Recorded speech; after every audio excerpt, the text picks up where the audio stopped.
जैसे ही आप terminal start करते हो तो टर्मिनल के साथ ही एक शेल नाम का प्रोग्राम स्टार्ट होता है। मीन्स एक शेल नाम का जो प्रोग्राम है, जो शेल है वो प्रोग्राम से प्रोसेस बन जाता है, तो वो रनिंग स्टेट में होता है। तो शेल रन कर रही होती है इन मेमोरी।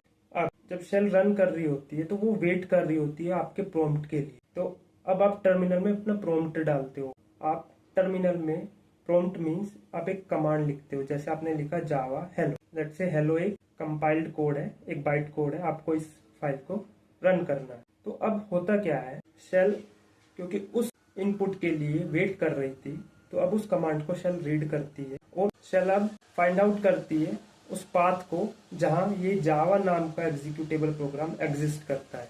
तो इसीलिए आपने देखा होगा कि हम जब डाउनलोड करते हैं जावा को या इंस्टॉल करते हैं तो हम एनवायरनमेंट वेरिएबल यानी कि पाथ में हम उसको ऐड करते हैं कि ये इंटरनली फाइल सिस्टम में एग्जिस्ट कहाँ करता है। ये जावा नाम का एग्जीक्यूटेबल प्रोग्राम मिल जाता है। एग्जीक्यूटेबल का मतलब होता है कि ये इसको सीपीयू एग्जीक्यूट कर सकता है।